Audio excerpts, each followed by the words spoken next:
어떤 나라들은 국경을 맞대고 소란스러운 이유처럼 끊임없이 갈등합니다. 프랑스는 영국을 향해 불평하고 미국은 프랑스를 보며 고개를 젓습니다.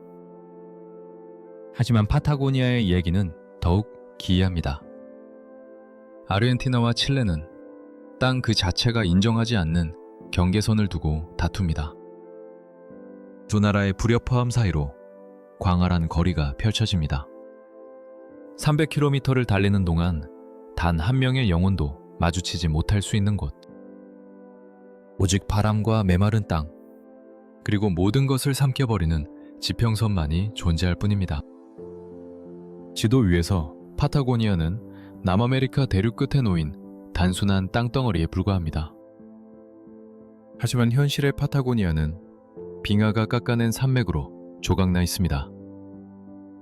해수면이 상승하며 파고든 망과 끝없이 부는 바람에 늘어선 고원이 그 본 모습입니다. 파타고니아 북부, 아르헨티나와 칠레의 호수 지역. 바릴로체는 19세기 후반과 20세기 초반 유럽인들의 정착 시기에 나우엘 우아피 호숫가를 따라 발전했습니다. 가장 먼저 물가가 개발되었고, 이어서 마을 뒤편 숲이 우거진 경사면을 향해 주거지가 뻗어나갔습니다. 산들은 긴 맹선을 이루며 솟아있고, 계곡들은 이 분지를 형성한 방향을 그대로 간직하고 있습니다. 중부 유럽 양식으로 지어진 건물들은 구시가지에 집중되어 있으며, 호텔과 상점, 공공건물들은 초기의 거리 구획을 충실히 따르고 있습니다. 나우엘 우아피 호수는 높은 고도의 개울로부터 물을 공급받는 거대한 빙하 함몰지를 가득 채웁니다. 호수의 여러 갈래는 20세기 초 초기 지도 제작 탐험대가 이용했던 여러 안데스 산맥의 고갯길을 향해 팔을 뻗고 있습니다. 가파른 절벽이 분지의 가장자리를 그리고 긴 당구들이 호숫가를 따라 배열됩니다. 상류 계곡에서 유입된 물은 호수의 색을 결정합니다. 주요 분지의 북쪽, 빽빽한 숲으로 덮인 좁은 반도 위에는 비아라 앙고스투라가 자리 잡고 있습니다. 근대적인 도로가 건설되기 전 작은 만들은 초기 벌목꾼들이 베어낸 통나무를 싣고 옮기는 통로가 되었습니다. 이후 주거지역은 이 접근 지점들을 중심으로 성장하며 토착 수목들 사이에 제한된 공터들을 채워나갔습니다. 하지만 이 평화로운 아름다움은 영원하지 않았습니다. 불과 2011년 푸에우의 화산이 폭발하며 도시 전체를 두꺼운 화산재로 뒤덮었습니다. 최근의 확장은 여전히 반도를 규정하는 자연적인 통로를 따라 이루어지고 있습니다. 7 호수길은 좁은 계곡을 따라 배열된 빙하 분지 사슬을 따라 이어집니다. 각각의 호수는 깊이와 퇴적물에 따라 서로 다른 푸른빛을 띠고 있습니다. 이 길은 빽빽한 숲과 노출된 암벽, 좁은 계곡을 통과하며 각각의 분지가 어떻게 자신만의 지형을 차지하고 있는지 명확하게 보여줍니다. 안데스 산맥의 서쪽, 칠레의 푸에르토바라스는 양키우의 호수가 내려다 보이는 경사면에 자리합니다. 마을의 목조 가옥들은 19세기 중반 호숫가를 따라 이루어진 독일인 정착 시대에서 비롯되었습니다. 식민지 개척의 노력이 남부 호숫가의 풍경을 완전히 바꾸어 놓은 것입니다. 거리에서는 물 건너편의 화산 사슬을 똑바로 마주 볼 수 있습니다. 인간은 지도 위에 선을 긋고 소유를 주장하지만 이 땅은 화산의 불과 빙하의 얼음으로 스스로의 경계를 다시 새깁니다. 결국 모든 것은 바람에 흩어지고 대지는 침묵 속에서 인간의 역사를 그저 지켜볼 뿐입니다. 오랜 세월 양키우의 호수는 주변 공동체를 품어온 지리적 중심지였습니다. 호숫가를 따라 형성된 마을들은 어장과 초기 부두가 건설되었던 물가로의 접근이 용이한 지점들에 뿌리를 내렸습니다. 호수의 드넓은 수면은 인근 연봉들의 모습을 거침없이 비추는데 19세기 초의 관찰자들이 화산 활동을 기록했던 장소들도 바로 이곳이었습니다. 오소르노 화산은 주변의 낮은 구릉들 위로 날카로운 원뿔 모양으로 솟아 있습니다. 정상 부근의 가파른 경사면은 1년 내내 흰 눈으로 뒤덮여 그 아래의 어두운 화산암과 선명한 경계를 이룹니다. 더 낮은 고지대에서는 과거 용암 활동으로 형성된 광활하고 탁 트인 표면이 드러납니다. 능선과 수로들은 뚜렷한 방향성을 가지고 경사면을 따라 아래로 뻗어나갑니다. 화산추에 가까워질수록 초목은 자취를 감추고 그 자리에는 황량한 암석지대가 펼쳐집니다. 안데스 산맥의 여러 봉우리 아래 토도스 로스, 산토스 호수가 깊은 분지를 가득 채우고 있습니다. 황유 분지에서 흘러드는 물은 이 호수 특유의 짙은 녹색빛을 만들어냅니다. 호숫가는 폭이 좁고 물가에서부터 가파르게 솟아오른 숲의 장벽으로 둘러싸여 있습니다.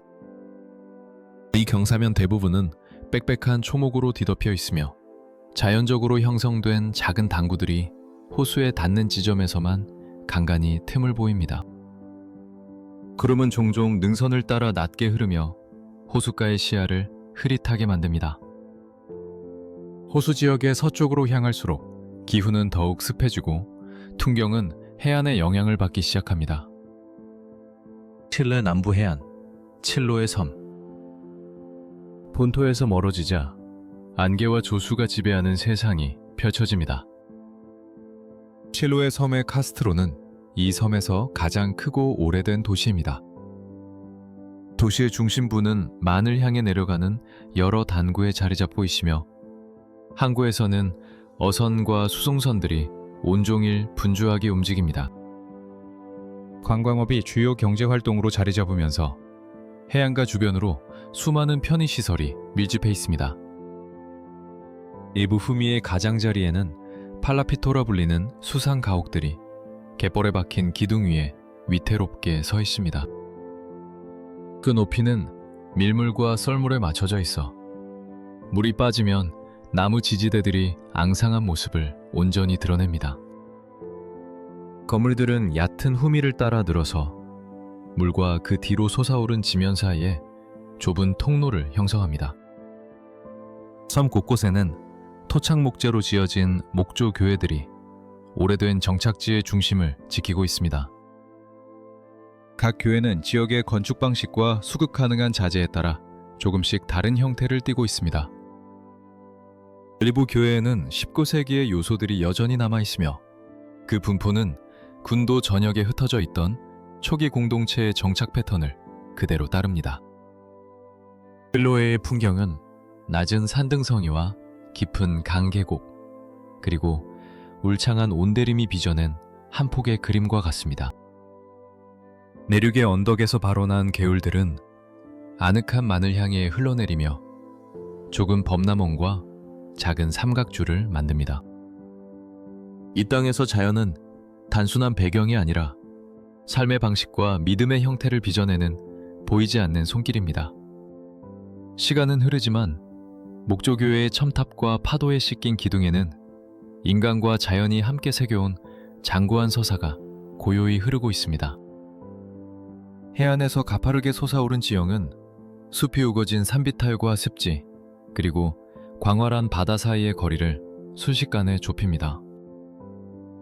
섬의 하루는 어업과 양식업의 리듬에 맞춰 흘러갑니다. 이른 새벽, 작은 배들이 후미를 떠나 금해로 향합니다. 대구와 연안의 조개류, 해초를 거두기 위해서입니다. 더 넓은 해협을 따라서는 부표와 작업대가 길게 늘어선 채 물의 구획을 나눕니다. 홍합과 연어 양식장이 자리한 곳입니다. 수확물은 주요만 근처에 위치한 가공시설로 옮겨집니다. 이곳 정착지의 모든 움직임은 거대한 조수가 통제합니다. 하루에도 몇 번씩 수위가 크게 변하며 갯벌과 배를 매는 기둥, 그리고 수상가옥의 하부 구조를 드러냅니다. 썰물 때면 배들은 부드러운 퇴적물 위에서 휴식을 취합니다. 밀물이 들어오면 바로 그곳은 배가 다닐 수 있는 항로가 되어 주민들이 후미 사이를 오가고 물자를 운송할 수 있게 해줍니다. 수리 작업과 선적, 하역, 그리고 짧은 항해에 걸리는 시간까지 모든 것은 물이 빠지고 차오르는 시간에 달려 있습니다. 칠레 파타고니아, 아이센 지방의 대리석 동굴. 태우의 최원주민의 언어로 첼렌코라 불렸던 헤메랄 카레라 호수. 그 이름은 경랑의 물이라는 뜻을 품고 있습니다. 칠레에서 가장 크고 남미에서는 두 번째로 거대한 호수입니다. 거센 바람이 종종 분지를 가로지르며 망망대해에서나 볼 법한 크기와 리듬으로 파도를 만들어냅니다. 햇빛이 수직으로 내리쬐면 물속에 부유하는 미세한 태적물과 뒤섞여 신비로운 청록색 빛을 뿜어냅니다. 호숫가 일부를 따라서는 두꺼운 대리석 암반이 물 위로 솟아 있습니다. 이 암석들은 고생대 후기, 약 3억 년 전의 시간을 품고 있습니다.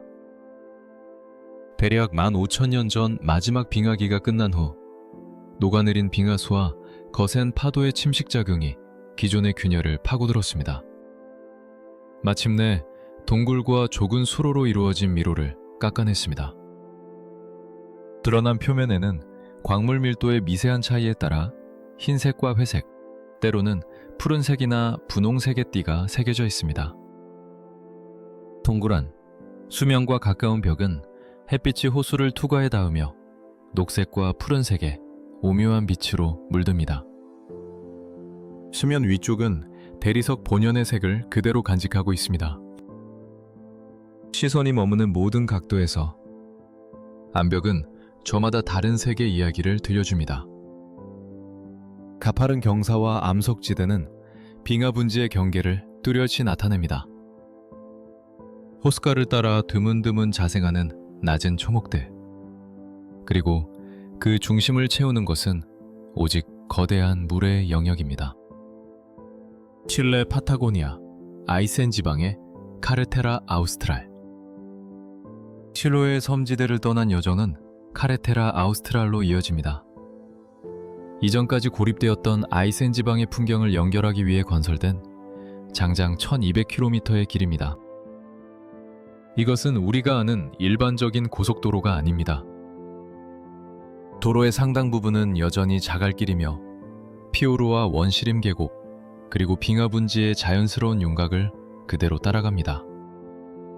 20세기 후반까지도 온전한 육로로 연결된 적 없던 태초의 땅입니다. 인간의 의지는 길을 내어 고립된 세계를 연결했지만 이 길 위에서 운전대를 잡는 것은 결국 자연의 거대한 힘입니다. 길은 북쪽으로 향하며 습기를 머금은 온대우림의 심장구로 이어진다. 코유에와 마니오 나무가 하늘을 뒤덮은 그곳. 화강암 절벽이 길 바로 옆으로 솟아있고 낮게 깔린 구름은 수관 위로 펼쳐진 시야를 가리기 일쑤다. 한참을 달려야만 피오르를 따라 형성된 평평한 당구 위에 작은 마을들이 모습을 드러낸다. 마을과 마을 사이는 조각난 해안선을 잇는 연락선으로만 연결된다. 선착장 사이의 드넓은 간격은 이 길이 완성되기 전 육로가 얼마나 희소했는지를 말없이 증명한다. 내륙으로 들어서면 길은 태고의 빙하가 깎아낸 계곡으로 접어들고 숲은 더 넓은 개활지에 자리를 내어준다. 산등성이 사이의 깊은 골짜기는 길고 청록빛을 띤 호수들로 가득 차 있다. 그 영롱한 색은 더 높은 분지에서 흘러드는 물이 빚어낸 것이다. 여정의 중간 지점, 좁고 긴 피오르에 푸유아피가 자리한다. 1930년대 이주민 가족들이 세운 이 정착촌은 해안선을 따라 선형으로 늘어선 옛 모습을 간직하고 있다. 목조 가옥과 작업장들은 모두 물을 향해 얼굴을 내밀고 있다. 마을을 지나 남쪽으로 향하면 지형은 한층 더 가파르게 변한다. 길은 높은 절벽에서 쏟아지는 폭포수들이 끊임없이 가로지르는 비탈을 따라 위로 이어진다. 빗줄기가 굵어질수록 초목은 더욱 짙어진다. 마침내 길은 칠레에서 유수량이 가장 큰 강, 베이커강이 흐르는 분지에 다다른다. 그 발원지는 헤메랄 카레라 호수와 베르트란트 호수. 물에 떠있는 빙하 퇴적물이 빚어내는 짙은 청목빛은 신비롭기까지 하다. 강은 숲이 우거진 비탈과 계절의 흐름이 빚어낸 긴 자갈턱 사이 드넓은 계곡을 빠르게 흘러간다. 태평양으로 나아가는 동안 여러 지류가 베이커강과 합류한다.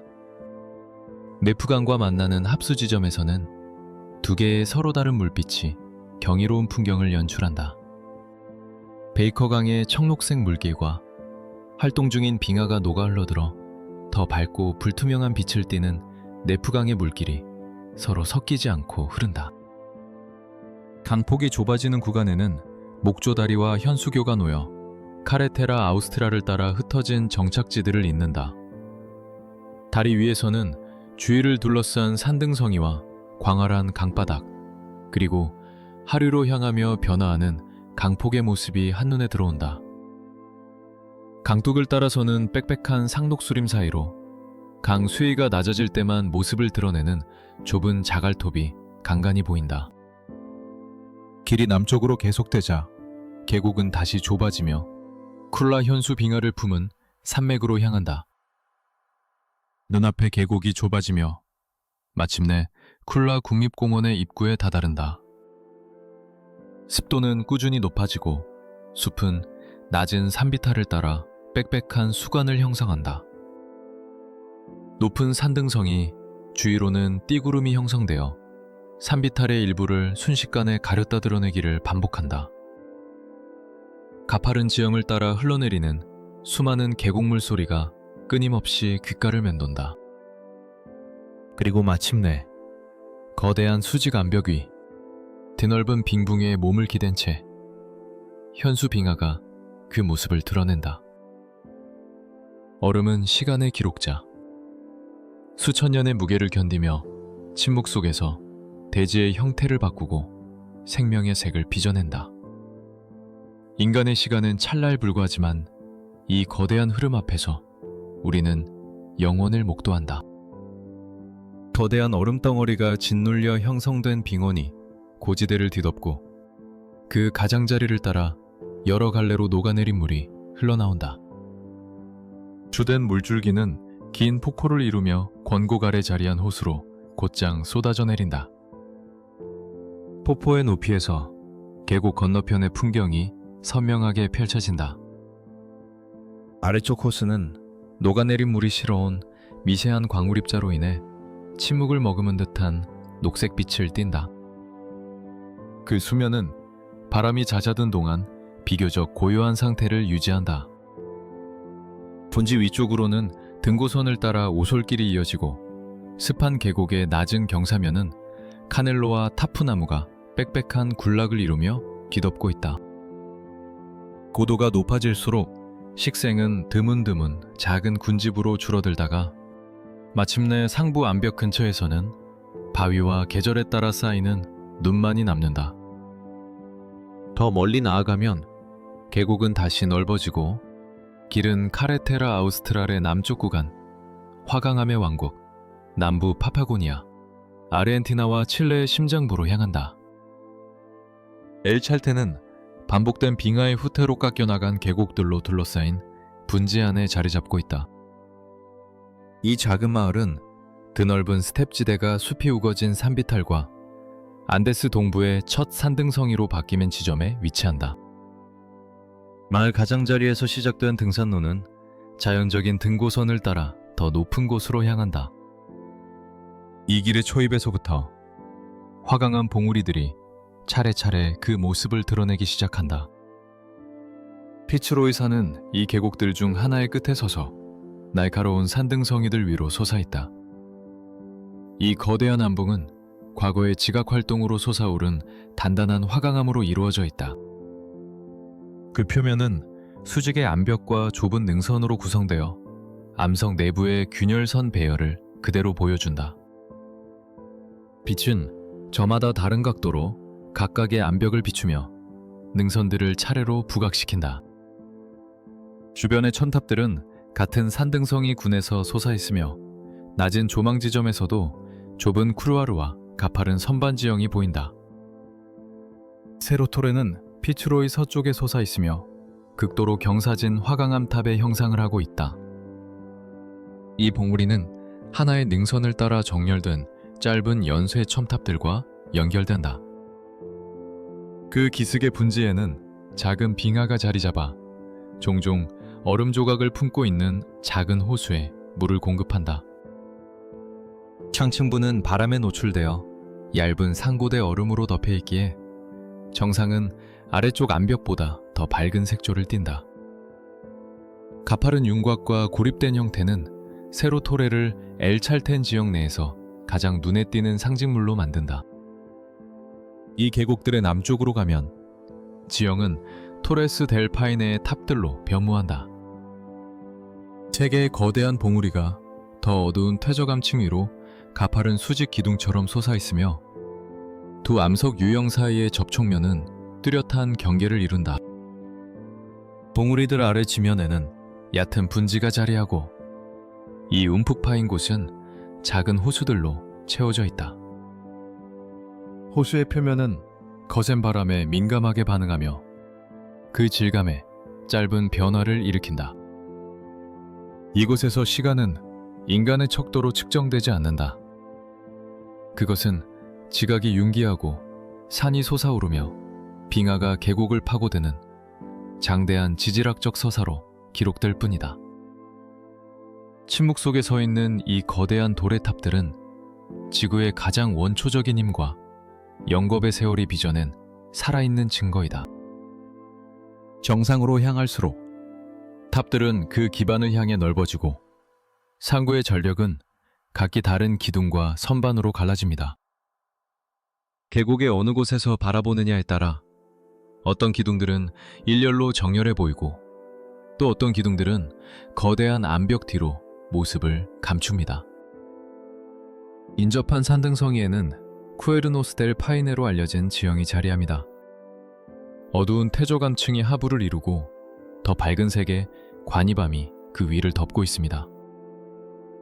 가느다란한 수평의 띠가 두 암석의 접촉면을 그리며 각각의 봉우리를 가로질러 선명하게 이어집니다. 이 경계선은 봉우리의 전체 길이를 따라 수평으로 뻗어나갑니다. 쿠에르노스 주변으로는 넓은 고원과 불규칙한 고지대가 펼쳐져 있고 봉우리 사이의 낮은 지대에는 개방된 분지가 자리 잡고 있습니다. 쿠에르노스의 남쪽, 여러 계곡이 서로 연결되며 토레스 델 파이네의 중심 구조를 형성합니다. 프렌치밸리는 두 능선 사이로 솟아올라 부서진 화강암으로 이루어진 권곡에서 끝이 납니다. 계곡 바닥 곳곳에는 암석 조각들이 흩어져 있고 주변의 암벽에는 수직과 수평으로 곧게 뻗은 전리가 드러나 있습니다. 동쪽으로는 노르덴슈엘드 호수가 계곡의 주된 방향과 나란히 놓인 긴 분지를 채우고 있습니다. 호숫가는 오래전 빙하가 빚어낸 자갈 퇴적층으로 이루어져 있으며 호수는 한결같은 청록의 빛깔을 유지합니다. 이 호수는 탁 트인 스텝 지대와 거대한 산괴의 첫 번째 언덕 사이를 가르는 자연적인 경계가 됩니다. 서쪽 멀리에는 페오의 호수가 주공들 바로 아래에 자리합니다. 호숫가 일부를 따라 수심이 얕은 선반 지형이 나타나다가 이내 더 깊은 분지로 급격히 떨어집니다. 날씨가 안정된 날이면 물은 이 근해의 지형을 드러낼 만큼 투명하게 유지됩니다. 이렇게 연결된 계곡과 호수들은 거대한 빙하가 시작되는 더 높은 분지를 향한 자연스러운 통로를 이룹니다. 남부 파타고니아, 아르헨티나와 칠레의 경계. 높은 봉우리 너머, 지형은 이 지역 최대의 빙하들을 먹여 살리는 거대한 빙원으로 향해 솟아오릅니다. 고지대에서 보면 페리토 모레노 빙하는 아르헨티노 호수와 합류하기 전 계곡의 전폭을 가로지릅니다. 그 전면은 5km 이상 뻗어 있으며 호수 위로 가파르게 솟아 있습니다. 빙벽을 가로지르는 띠들은 오래되어 압축된 얼음층과 새로 추가된 층을 구분합니다. 이 띠들을 따라 균열이 발생하고 불규칙한 간격으로 확장되며 더 작은 균열들이 바깥으로 가지를 뻗습니다. 페리토 모레노에서는 1년 내내 빙하 분리 현상이 일어납니다. 균열은 점점 넓어지다가 마침내 빙벽의 일부가 아무런 예고 없이 부서져 나갑니다. 얼음 덩어리가 분리되면 호수로 떨어지며 날카롭고 길게 이어지는 충격음을 만들어내고 그 소리는 계곡 전체에 울려 퍼집니다.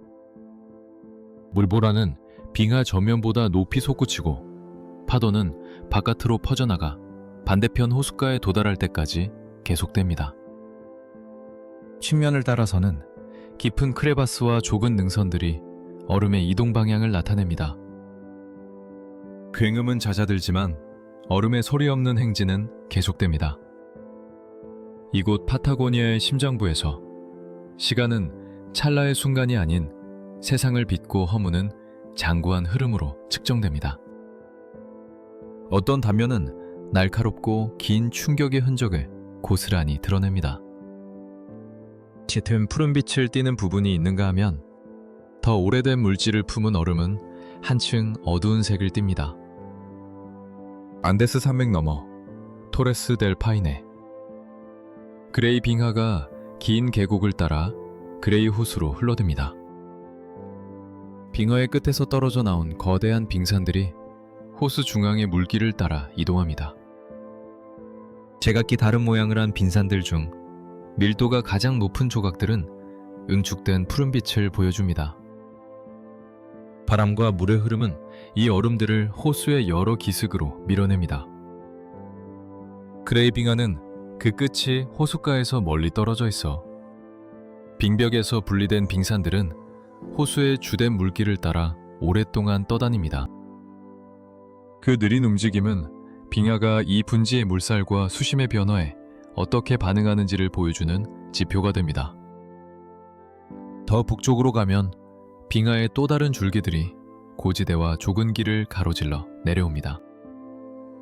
상층부는 단단히 다져진 눈이 얼음으로 변해가는 과정에 있으며 노출된 표면은 바람에 의해 깎여 나갑니다. 계절에 따른 강설량의 차이가 불규칙한 지형을 만들어냅니다. 솟아오른 능선에 서면 각각의 빙하 줄기들이 어떻게 별개의 계곡으로 뻗어나가는지 볼 수 있습니다. 낮은 지대로 내려오면 빙하는 넓은 계단식 지형을 이루다 계곡 바닥으로 떨어집니다. 아르헨티나 본토, 파타고니아 스텝지대. 안데스의 산기슭은 메마른 토양과 희박한 초목, 그리고 광활한 벌판으로 정의되는 파타고니아 스텝으로 이어집니다.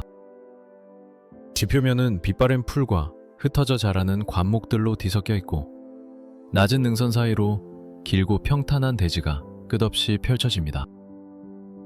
눈은 자주 내리고 기온이 섭씨 영하 3도 근방까지 떨어지면 한 해의 대부분 동안 서리가 가시지 않습니다. 과나코는 작은 무리를 지어 드넓은 땅을 가로지르며 얕은 계곡 사이를 꾸준히 오갑니다.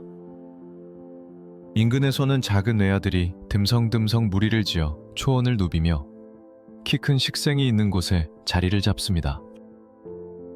파타고니아 여우와 아르마딜로는 먹이와 은신처를 찾아 각자의 생활 방식에 따라 고원의 서로 다른 영역을 활용합니다.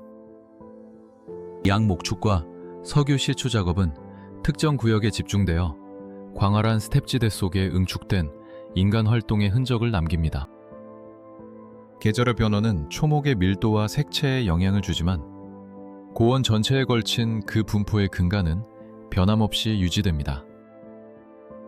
이 광대한 땅 위에서 생명은 나타나고 사라지기를 반복합니다. 그러나 모든 찰나의 움직임 속에서도 스텝의 본질은 시간의 흐름을 초월하여 고요히 존재합니다. 계절의 변화는 초목의 밀도와 빛깔에 영향을 주지만 고원 전체에 걸친 분포는 오랜 세월 변함없이 이어집니다. 추운 계절이 오면 얕은 분지를 따라 눈이 쌓이며 고원 깊숙이 뻗어나가는 낮은 지형의 윤곽을 드러냅니다. 고원 깊숙한 곳으로 들어서면 지형은 거대한 절벽지대로 부서져 내립니다. 마요르 빙하 계곡 남쪽, 지형은 핀투라스 강의 협곡으로 열립니다. 0.9마일에 달하는 오솔길이 협곡의 가장자리를 따라 이어지며 일련의 돌출부와 손의 동굴이라 불리는 얕은 동굴, 쿠에바 데 라스마노스로 인도합니다. 이곳의 암벽에는 남아메리카에서 기록된 가장 오래된 암각화가 일부 남아 있습니다. 대부분의 이미지는 벽에 손을 대고 그 주위에 안료를 뿜어 만든 스텐실 작품입니다. 그 윤곽은 크기와 배열이 제각각이며 벽 곳곳에 빽빽한 군집을 이룹니다. 그들은 단순한 손자국 이상을 남겼습니다. 말리는 관아코 무리와 사냥 장면으로 자신들의 세계를 그렸습니다. 이 끝없는 공허 속에서 사람들은 모여 꿈을 꾸었고 9,000년의 시간을 뛰어넘는 메아리를 남겼습니다. 건조한 협곡의 기후와 돌출된 바위 덕분에 안료는 여전히 그 색을 간직하고 있습니다. 몇몇 암벽에는 나중에 그려진 스텐실이 이전의 것들 위에 겹쳐지며 표면에 층을 이룬 흔적을 남겼습니다. 동굴밖, 낮은 산등성이를 가로질러 비쿠냐가 유유히 움직입니다. 그들의 서식지는 이 내륙지방을 가로지르는 광활한 고원을 따라 이어집니다. 파타고니아의 진정한 주인이 사는 곳, 대서양 연원의 발데스반도. 대지는 매륙 고원에서 대서양을 향해 완만히 내려가며 예측 가능한 계절 주기에 따라 해양 생물들이 모여드는 만과 작은 후미들을 만납니다. 발데스반도는 보호된 만과 얕은 해만으로 둘러싸인 건조한 스텝지대처럼 뻗어 있습니다. 원식기가 되면 남방 긴수염 고래들이 이 보호된 바다에 모여듭니다. 잔잔한 후미는 휴식과 짝짓기 그리고 새끼를 양육하는 안식처가 됩니다. 20세기에 상업적 포경이 줄어들면서 이들의 계절적 출현은 다시 증가했습니다. 각각의 고래는 평생에 걸쳐 변치 않는 머리의 각질 패턴으로 식별되곤 합니다. 반도의 중심부, 푼타노르테는 이 해안의 또 다른 특징을 보여줍니다.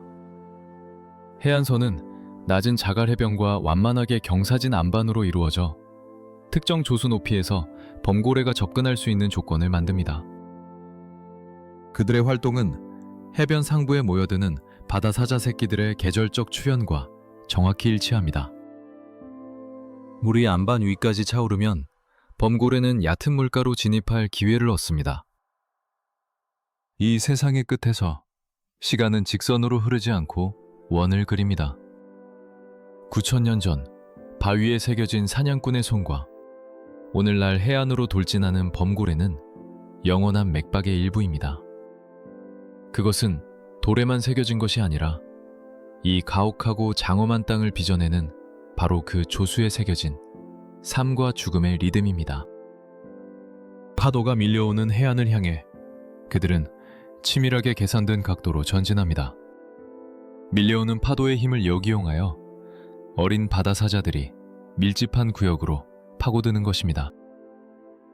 이러한 사냥 방식은 조수간만의 차와 파도의 상태, 그리고 해안을 따라 분포하는 먹잇감의 위치에 따라 제한적으로만 나타나는 찰나의 순간에만 허락된 광경입니다.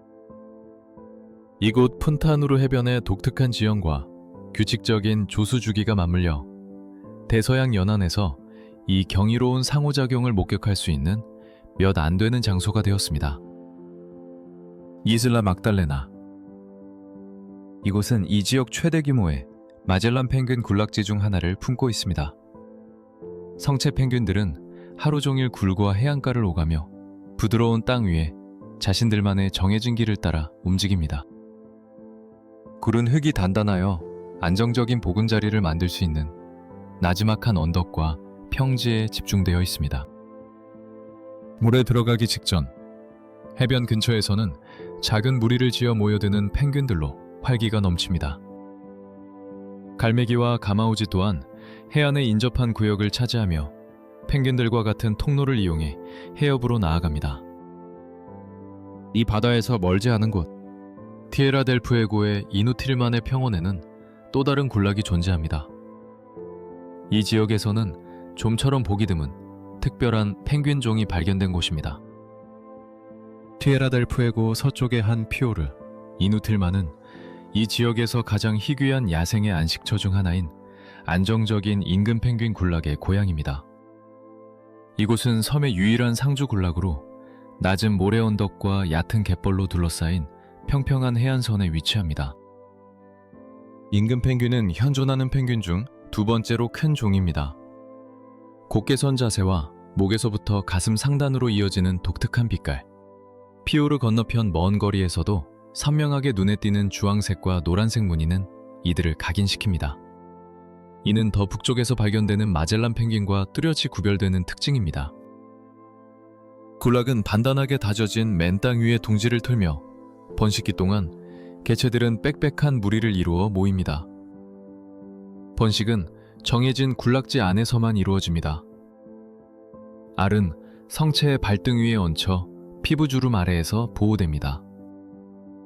이 과정은 수주 동안 계속되며 그동안 펭귄들은 먹이 사냥과 알 품기를 교대로 수행합니다. 새끼들은 갈색 솜털로 쉽게 알아볼 수 있으며 군락 중앙부 근처에서 느슨한 무리를 지어 모여 있습니다. 해안에서의 활동은 일관된 패턴을 따릅니다. 성체들은 정해진 길을 따라 물속으로 들어가고 휴식을 취하는 펭귄들은 작은 무리를 지어 모여 있습니다. 거센 바람과 탁 트인 지형 덕분에 번식지는 시야를 가리는 것 없이 군락 전체를 조망할 수 있는 완벽한 무대가 됩니다.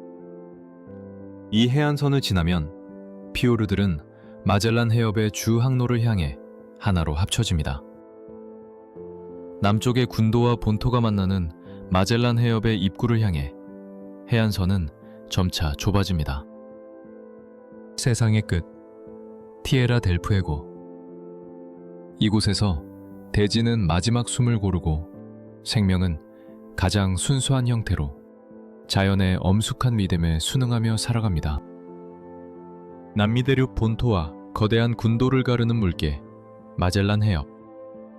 16세기 이래 이곳은 험준한 바다를 건너는 자들의 항로가 되어 왔습니다. 좁고 구불구불한 수로, 예측 불가능한 해류, 그리고 쉴 새 없이 몰아치는 맹렬한 바람은 초기 항해 기록에 지울 수 없는 흔적을 남겼습니다.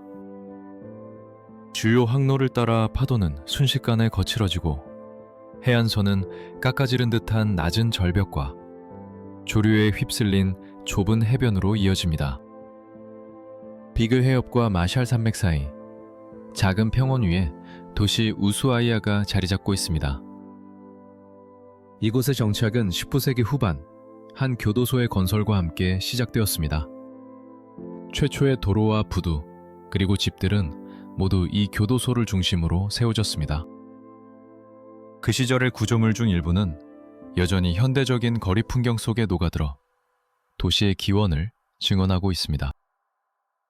항구 뒤편의 경사지를 따라 여러 구역이 계단식으로 펼쳐져 있고 비탈에 아슬아슬하게 지어진 집들은 해협을 마주보고 있습니다. 산등성이를 향해 올라갈수록 격자형 도시는 불규칙한 모습으로 변해갑니다. 겨울이 오면 낮은 짧아지고 인공의 불빛이 도시 활동의 대부분을 규정합니다. 이른 오후부터 거리의 가로등과 항만시설, 해안가의 건물들은 어둠 속에서 빛을 발하기 시작합니다. 항구의 움직임은 계절에 따라 극명한 차이를 보입니다. 11월부터 3월까지 남극 탐험의 창이 열리는 시기에는 작은 탐험선과 연구선들이 부두를 가득 메웁니다. 탐사 장비를 실어 나르는 팀과 물류팀은 시시각각 변하는 날씨와 바다 상황에 맞춰 출항을 조율합니다.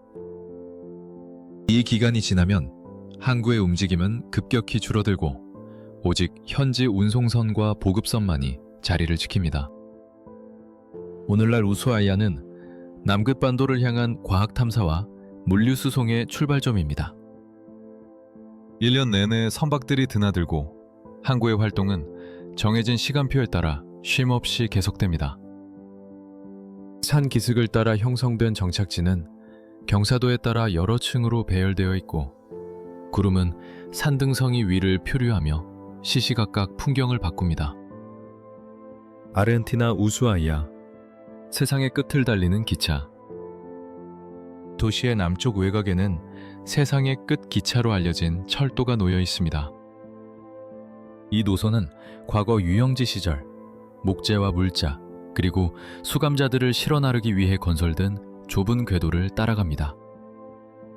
원래 노선의 일부는 여전히 온전하게 남아 있으며 현재의 기차는 그 옛날의 경로를 그대로 따릅니다. 기차는 도시 외곽의 작은 역을 출발해 나지막한 숲과 얕은 습지로 둘러싸인 계곡으로 들어섭니다. 철로는 푸에고 안데스 산맥의 기슭을 따라 달리며 한때 수감자들이 감시 아래 나무를 베던 장소를 지납니다. 철로를 따라 과거의 작업장을 알리는 표지판들이 세워져 있습니다. 기차가 서쪽으로 나아갈수록 과거 벌목으로 인해 형성된 개활지가 눈앞에 펼쳐집니다. 이곳 풍경의 모든 것은 인간의 의지가 남긴 상처이자 동시에 혹독한 자연에 맞서 살아남은 생존의 기록입니다. 경사면 위로는 오래된 숲이, 그 아래로는 새로 돋아난 어린 숲이 뚜렷한 경계를 이룹니다. 길은 나무다리를 건너고 강물의 구비를 따라 흐르다 마침내 티에라 델 푸에고 국립공원의 보우림 안으로 들어섭니다. 항로의 끝은 비글 해협이라 알려진 바닷길로 곧장 이어지는 계곡지대와 맞닿아 있습니다. 지도 위의 종착점, 남극대륙, 그리고 아르헨티나와 칠레. 비글 해협은 칠레와 아르헨티나가 공유하는 해상 통로로 그 길이의 약 3분의 2가 칠레 영해에 속합니다. 북쪽 가장자리는 험준하고 종종 눈 덮인 안데스 산맥의 낮은 비탈을 따르고 남쪽은 수목이 우거진 섬들과 암석 능선으로 이루어져 있습니다. 그 깊이와 방향은 과학 및 수송 항로 전반에 걸쳐 꾸준히 사용되는 안전한 통로를 제공합니다. 우수아이아를 떠난 배들은 남아메리카 바다 사자와 남아메리카 물개가 서식하는 낮은 절벽과 작은 섬들을 지납니다. 동물들은 바위 선반에서 휴식을 취하고 인근 해협에서 먹이를 구합니다. 같은 지역, 얕은 연안 갯벌은 켈프 숲으로 뒤덮여 있고 그 아래에서는 성게, 불가사리, 문어, 그리고 왕개를 발견할 수 있습니다. 레사 클레레르 등대는 도시에서 약 12마일 떨어진 작은 섬에 자리 잡고 있습니다. 이 등대는 중요한 항해 이정표 역할을 하지만 100마일 이상 떨어진 스테튼 섬의 세상 끝 등대와 자주 혼동되곤 합니다.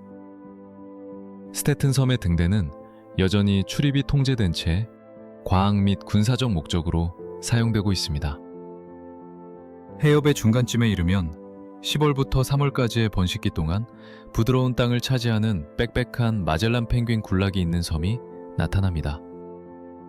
젠토 펭귄들은 섬의 외곽 가장자리 근처 더 높은 지대에 둥지를 틀기 시작했습니다. 둥지와 해변 사이를 반복적으로 오가는 움직임은 좁은 길을 만들어냅니다. 섬들의 사슬이 끊어지는 곳에서 더 넓은 바다가 모습을 드러내고 망망대해로의 접근이 시작됩니다. 날이 맑으면 수평선 너머로 케이프온의 윤곽이 보입니다. 이곳은 가파른 경사면 위로 솟은 단단한 능선으로 이루어져 있으며 해안선 거의 없이 바다와 바로 만납니다. 주변 해역은 드레이크 해협으로 이어지며 이곳에서는 바람과 파도가 해협을 지배합니다. 역사 기록에 따르면 대서양과 태평양을 건너려던 시도 속에서 수많은 난파선이 바로 이 해협 안에서 발생했습니다. 이 지점에서 남빈양으로 향하는 길을 가로막는 육지는 더 이상 존재하지 않습니다. 멸종이 끝날 때 파타고니아는 바위 위에 내리쬐는 빛, 드넓은 대지 위를 스치는 바람, 그리고 멀리서 들려오는 빙하의 파열음처럼 고요한 잔상으로 남습니다. 이러한 인상은 장소 그 자체보다 더 오래 머뭅니다. 이 지역의 대부분은 아직 경험으로 그려지지 않은 미지의 영역으로 여전히 보이지 않는 곳으로 남아 있습니다. 이름 없는 계곡이 있고 거의 아무도 걷지 않은 해안선이 있으며 그 너머로 계속 이어지는 길이 존재합니다. 그 길을 따르겠다는 결단이 서는 순간 잠겨있던 문들이 하나씩 열리기 시작합니다. 이토록 멀리까지 걸어온 그 여정이야말로 우리가 찾아 헤맨 해답이었을지 모릅니다.